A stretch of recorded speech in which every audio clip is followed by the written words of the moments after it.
The information shared on the Fulfilled Practitioner podcast is for educational and informational purposes only.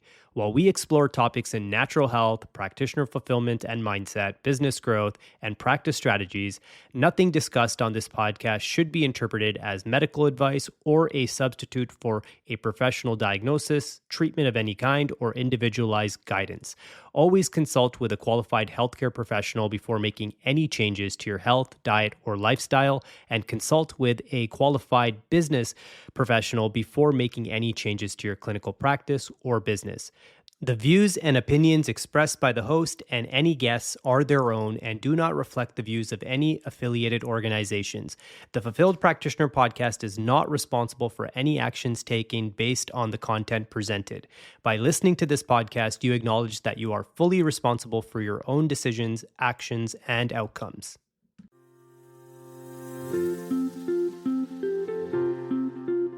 Hello, and welcome to the Fulfilled Practitioner podcast. I'm your host, Ricky Brar. This is a place where natural health practitioners learn how to grow, simplify, and fall back in love with their practice again. Here we talk fulfillment, practice growth, leverage in technology, AI, and the mindset needed to build an impactful and meaningful practice. If you're ready to evolve as a practitioner and create a life that feels aligned and energizing, let's get started. Welcome back to the Fulfilled Practitioner podcast. Today, we're doing our very special Meet Your Health Superhero segment. And this segment is all about spotlighting practitioners who are not just creating an impact, but they're doing it with fulfillment, purpose, and authenticity. I've met some of the most brilliant practitioners, and I don't want to keep them best kept secrets much longer. And today is a perfect example. One of my favorite people, Krista, is joining us. Hey, Krista, how's everything going? Hi, Ricky. Good. I'm very happy to be here. Thank you. Yeah, I'm so excited to do this interview. And I know you've been someone doing a lot of special work and impacting a lot of lives. So I definitely want to make sure that people learn about who you are and what type of impact you make. So I'd love for you to start by giving us a background, who you are, what you do, and what your area of expertise is. I'm an integrative health practitioner first, I guess is what I would call myself. Although I also have the titles of quantum nutrition practitioner, emotion code practitioner, and also an integrative nutrition coach. So those are kind of my certifications.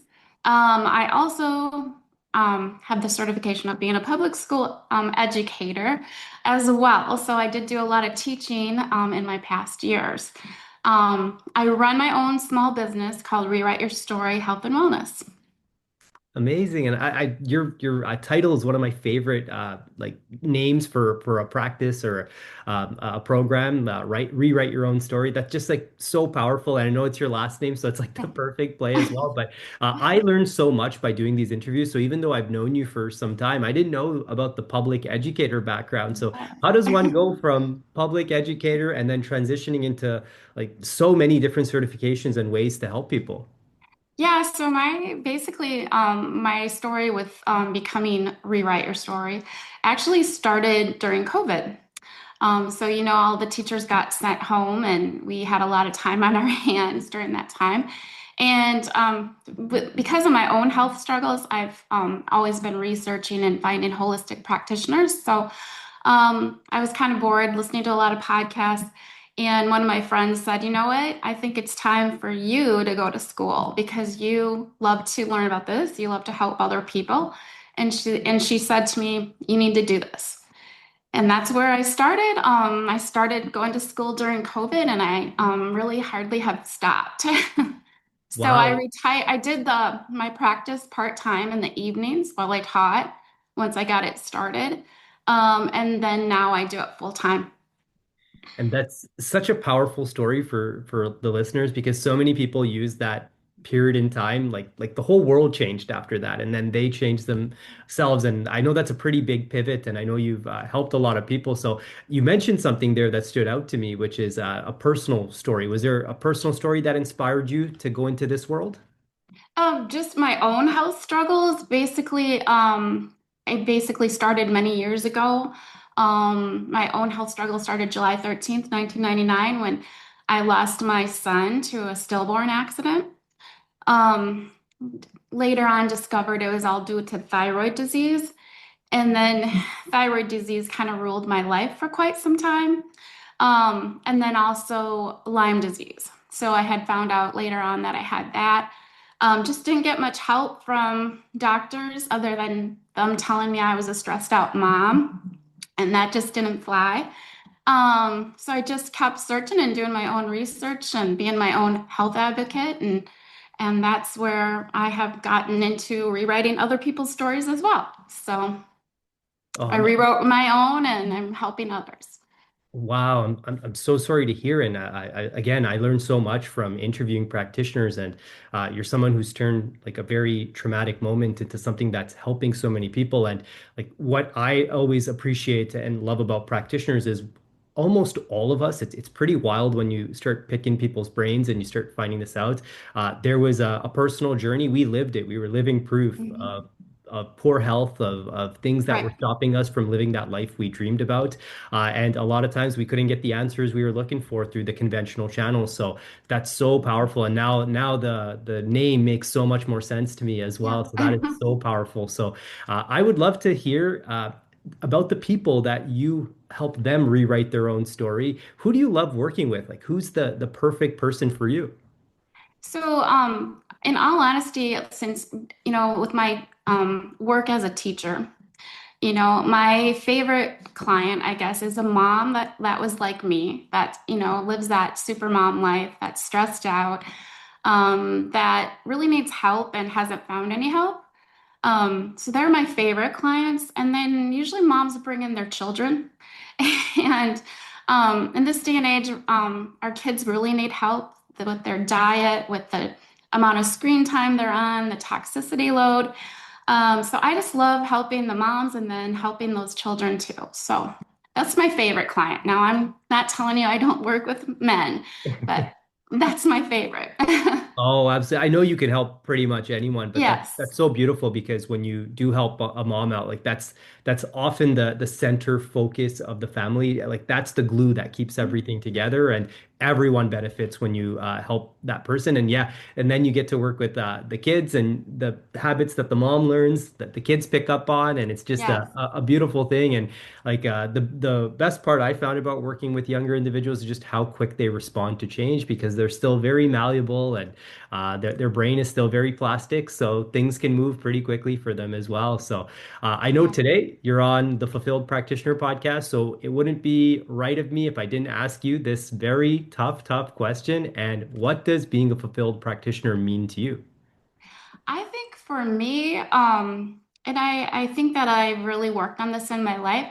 Um, a lot has changed in the last few years on just my belief system and confidence and everything. So being fulfilled for me is just being aligned with my purpose, and realizing, I guess, every day that I wake up, my goal is to help and serve other people and just being aligned with those people that need me. I look for that word often, alignment, and I think it's Mhm. one of the most powerful words. And the definition varies until you experience it, right? And when Yes. you're in alignment, that's when things go a lot smoother and a lot easier. And it's easy to help co-create results, or I shouldn't say easy, but it's a lot more aligned. It's just more in your wheelhouse and what you focus on. So that's a beautiful definition of what fulfillment means. And I know going from a public educator to now, is there like a shift or is there something specific that changed in the way you see success? Yeah, I would definitely, you know, I've done a lot of work on myself as well, so within that, I feel I can help my clients more too.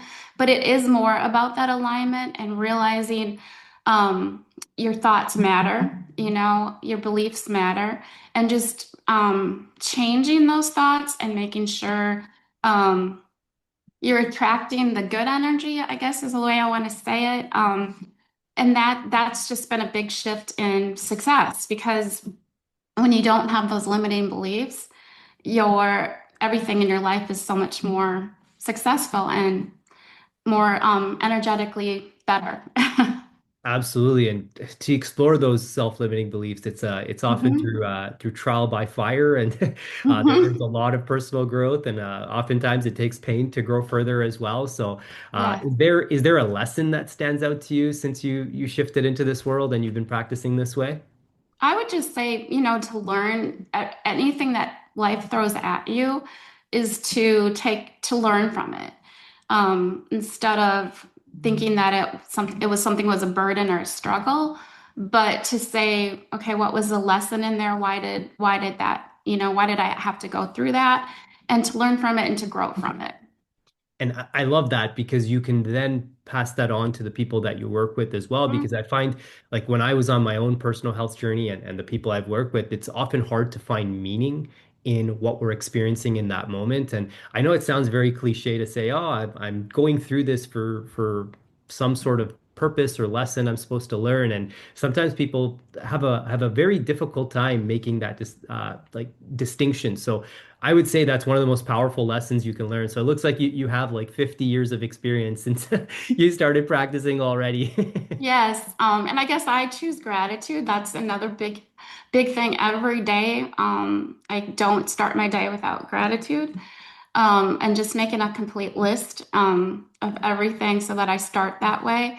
And that sounds so simple, and I don't know, when I tell people that, they look at me like, well, how's that going to change, But it really does. It starts your day the right way, with the right feeling, the right energy, and that's been a huge shift as well. So, Yeah, they call them states for a reason, right? And when you mhm, enter that state and you truly embrace that state, it's just a whole different experience. Your mhm, perception of your day changes, and little things that might get under your skin don't seem to get under your skin as much anymore. So it's one of the most powerful tools that I would say 99.9% of people are not using, right? Like we can exactly. all approach life from that lens. So that's And it's so beautiful. simple to start, you don't have to buy anything. You don't, you just, you get up and you do it. So, Yeah, often like a lot of the lifestyle stuff, a lot of it is just you need the knowledge and how to apply it. But some of these things are quote unquote experiential, right? You need to mhm, experience them to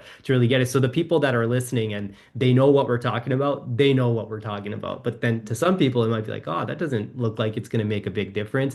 Give me that new cutting edge supplement or something like that. So no, absolutely. And like, I love mhm. that you're bringing all of this up because one thing you mentioned at the start of the call was just in terms of the certifications you have and all of the education you've been through, and you continue to just be a sponge and you've been such an amazing student overall. And I see that growth every single day. Like, how has your approach to practice evolved over the years? How are you blending all of these things together? I'm a lifelong student.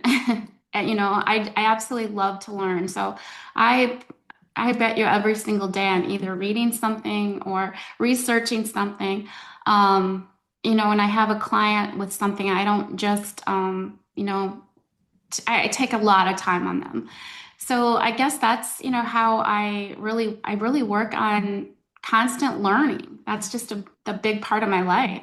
So when I first started, of course, I was going to school, getting the certifications, but I just keep continuing and not necessarily getting another certification, but I just keep continuing the learning from other doctors, whatever research is out there. I just constantly am soaking it up.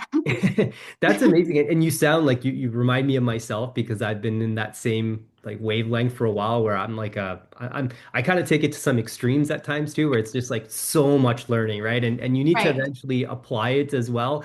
But is there a secret to you keeping up with all of this education and all of this learning? I talk to a lot of practitioners who that is actually a big point of overwhelm for practitioners is all of the continuing education they have to keep up with. And it's not just singular focus. Like when we go to school, we know that, okay, this is science class, or it even divides from there. This is biology, this is physics, this is statistics, this is calculus. But I find when we're talking about practitioners, we have to sometimes switch gears completely because you might be learning something clinical, then you go to learn something from a marketing standpoint, then you go to learn something, especially in today's day and age, from a technology standpoint and all Mhm. of that. Like, is there a secret that you found to avoid the overwhelm and the burnout from all of the education? I think that yes, my brain gets overwhelmed because I do put a lot too much into it a lot of the time. But I think I just, make sure that I do also self-care because if I allow that to overwhelm, then I'm not walking the talk that I'm telling my clients, right? I'm getting myself stressed out. So I just make sure that I do some self-care for that, for the stress or the overwhelm, and get some clarity on what's the most important. And I guess I do that. I do a lot of walking, a lot of hiking. I'm in nature a lot, and that's where all my ideas and clarity comes from. So I make sure that's, just in my day always. And it sounds so simple, but I'm sure that is, in some ways, it's the most difficult thing for people to do as well. A mentor of mine, he introduced me to the term white space. So you basically need that white space where, like, all of these things that we're bombarded with throughout the day, that just stops a little bit, that the noise kind of quiets down, and then you get the ideas and the creativity. And one of my favorite concepts, a psychological concept, is the flow state.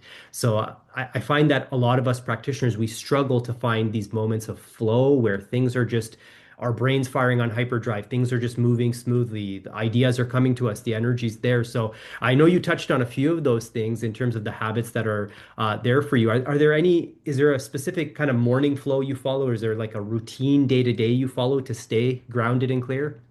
Yeah, my routine always is gratitude first. When I get up, I usually write it all down.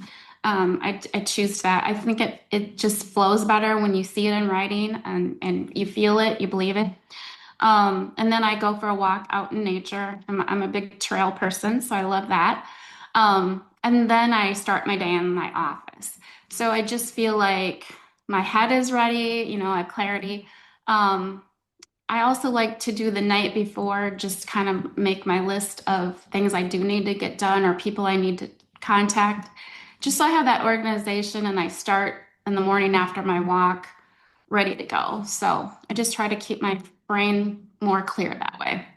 So you take care of yourself before taking care of Yes. anyone else. So that's it's such a, again, simple distinction, but simple is complex because sometimes people find it really difficult to do that. A lot of the practitioners I've had discussions with, when they were not in a good state, it was often just wake up and go, right? There was like Yes.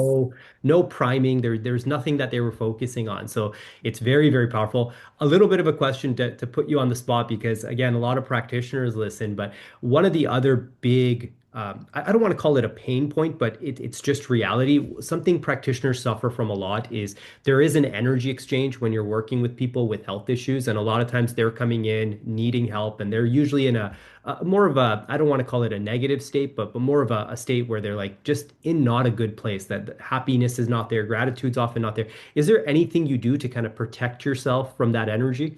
That is a tough one because I am a very empathetic person, so I tend to absorb energies from people. So I do have to really protect myself. I do a lot of prayer and meditation, to help to release, and basically to protect me from that. Grounding, like trees and nature always help me with that. So when I'm out in nature, that's just kind of my prayer session out there as well. Um, and I do find I find that a lot of my clients tend to use me also as a counselor sometimes because of that, which is fine. I know they need somebody to listen to. So I think I just try to talk to them positively and redirect them on more positive energy when they start to go down the negative zone. And usually by the end of the conversation, they're usually saying, "Well, I just feel so much better when I talk to you." So I feel like I'm trying to just push that energy onto them in a positive way so I don't take their negative, if you know what I mean. Yeah, and that's huge. I know a lot of the practitioners listening, especially if they're newer practitioners, that's a point that they don't recognize. And Mhm. you need to recognize that because, like, and this might sound woo-woo to some, but I feel like we're energetic beings, so we need to Hmm. make sure that we maintain our energy, and oftentimes you have to protect your energy to do that as well. And so if you're working with Krista, what's going to happen is you're going to get this primed version that has taken care of herself beforehand. So then Right. those visits and consultations are going to be really mind-blowing and expanding with everything that you've touched on here, like getting into kind of the way that you practice. Like, how do you find yourself kind of blending science, intuition, connection into your work right now? So, like with science and everything, like I told you, I'm always learning, always researching what's going on. But with my practice, I'm a quantum nutrition practitioner as well. So what that means is there's the science of quantum physics obviously comes into that. I do muscle testing, but I'm able to do that through frequency, so I can do it remotely. So that's also kind of, woo woo to people, but as you just said, we're all energetically connected.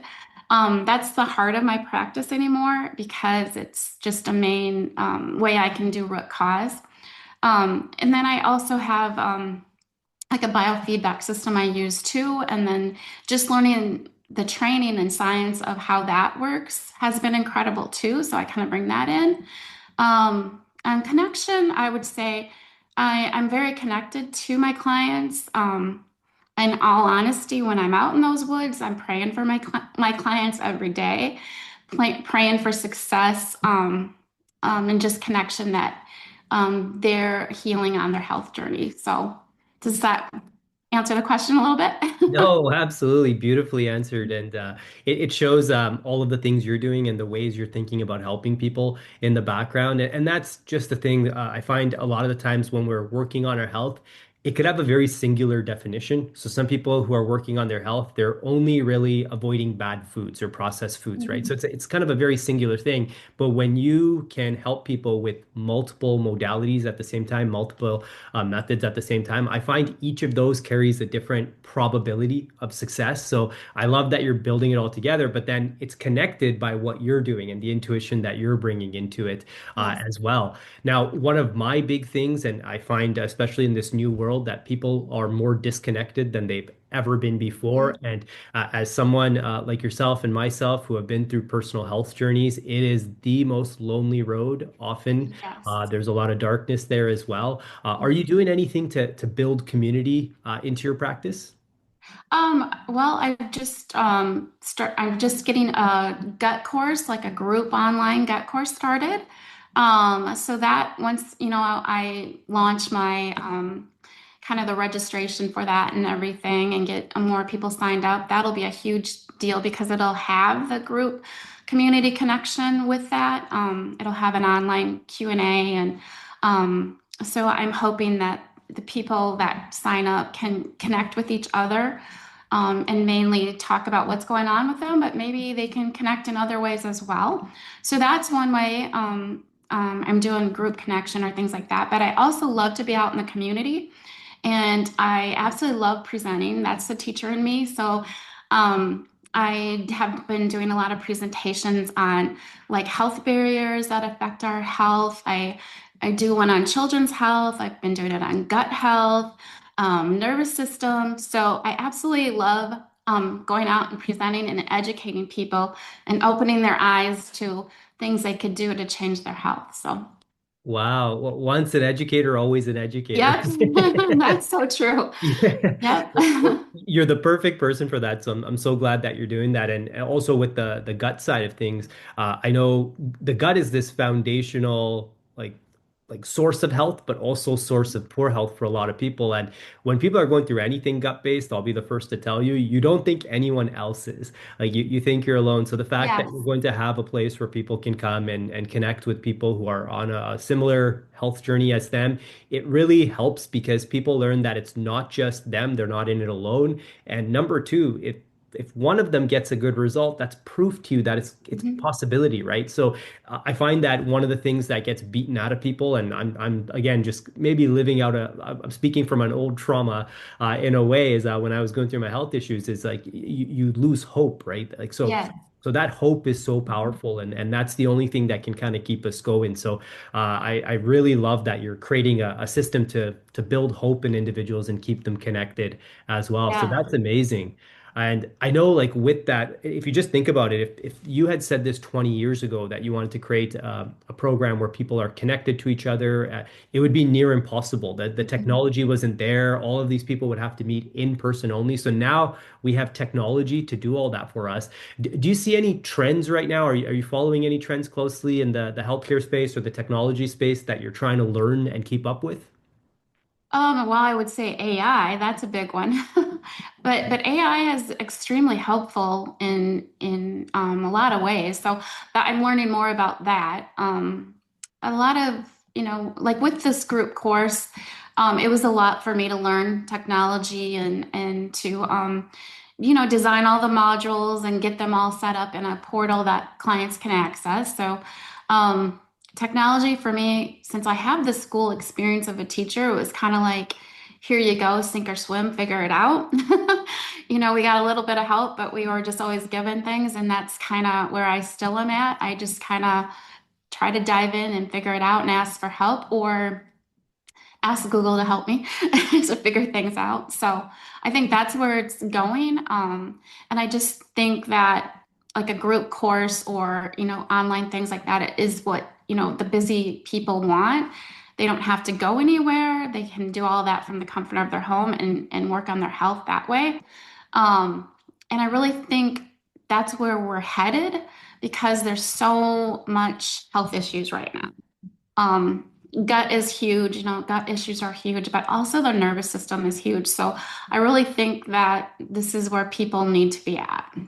I love that, and like you're right on the same wavelength as me because I find that's the big thing with practitioners, even yourself. If we go back a few years here, like, the amount of technology you know today and how to leverage that technology and how to create things, like all of that, the old version of you probably didn't think you would ever need, right? Because at that time, a lot of the visits were simply one-on-one, and a lot of them were in person. And especially if you're doing things like Reiki, a lot of that I know is in person also. So that's the main focus. But I feel so many practitioners are being left behind today because they don't realize this trend is it's moving very, very quickly. And people are valuing things that they can do in the comfort of their own home, things that they don't have to travel 45 minutes in traffic to an office and then wait Right. for you to see them for. So the fact that you're setting yourself up for success that way and helping people connect that way, it's so huge. So I love that you're keeping up with it. It's so important. And for any of the listeners who are not keeping up with it, the landscape has changed. That the Mhm. shift is here. So it's not even something that's minor right now in the background. Like the way that we operate has forever changed, and I think it's going to change at a very rapid pace coming up. So I'm so glad that those systems are in place for you, and I know you're going to impact so many people going forward with that as well. Kind of an interesting one because as I've learned more about you today, I always like to ask this question: is if we could go back and you could speak with your younger self, is there a piece of advice that really has stood out to you that you wish you could just like shake them and yell at them? I think kind of what I, talked about earlier is that I think about this all the time. I as a, since I was a teacher, but I always think, gosh, a lot of this should be taught in schools because learning to trust my own intuition and learning how to not to get rid of those, release those limiting beliefs, and believe in more beliefs that are empowering has completely changed my life. Um, so in schools, we used to teach a mindset piece, but it wasn't this powerful. When I've been on my own discovery in the last few years, it's powerful and it has changed my life. So I wish I would have known this a long time ago. Trust your journey and learn from it. I guess is what I would like to tell my younger self. And I'm kind of glad I'm not the younger self anymore because I've learned so much. Yeah, absolutely right. It's bittersweet in a way, right? We reflect back and we're like, oh man, that like that version of me, they took things the wrong way. They didn't think Yeah. this way. So you definitely want to pass that down. And I think that's a powerful lesson to pass down as well, because like to get to that point where you actually recognize what intuition is and it actually coming up and you seeing evidence of it at play, it Mhm. just changes the way you think forever. So that's very Yes. powerful, but it's so difficult to instill in younger individuals. So the earlier you Right. start, the better. I know just getting to know you today, I've got to kind of see, okay, the educator background and then Mhm. the personal health journey that shaped the trajectory of your entire life. Like if I were to have run into you as a teenager, let's say, like what type of person were you at that time? Oh gosh, as a teenager, I was involved in everything, in high school. So I was a musical person, in band, social kind of person, but I also was the person that probably where I get my nature, my height, all that. I needed to be out, and I was always with one of my dogs. Loved animals, So, and then I was also always a very, very artistic person. I used to teach. Honestly, that's another part of my life. I used to teach private art classes for kids out of Oh my my goodness. garage, just because that I absolutely love seeing people, the joy in people getting creative and doing things too. So that was me. I was always doing something creative. Wow. The fulfilled practitioner picture is like now like the art pieces are coming together for me and I can kind of see all those moments in time, right? And like I think this is a powerful exercise for anybody that's listening to also go through is like look at those past versions of yourself. Like go back all the way to your childhood, go back to those teenage years and just think about what did I like at that time? Like what kind of person was I? And it's so funny because now that I've had the blessing of interviewing many practitioners, one thing I'm learning is that some of the common themes are that these people were they were still very strong learners. They wanted to kind of know everything. They had a beautiful creativity and curiosity about them as well. They were able to put things together. And then on the other side, I do get my rebels as well that like rebelled against the system and just were I people probably who had a looked like little they bit of that yeah, too. I'm sure. I'm sure. That's beautiful. That's beautiful. So thank you so much for today. I hope Yeah. the listeners get a better idea of the amazing and beautiful person you are and how passionate you are about helping people as well. I'd love to ask you, what's next for you? What's kind of lighting you up right now?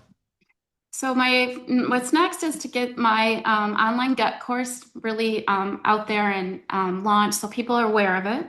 And then I honestly keep getting messages, and that sounds kind of funny, but I have written a book, one book with a friend of mine, but I have this idea for a second book.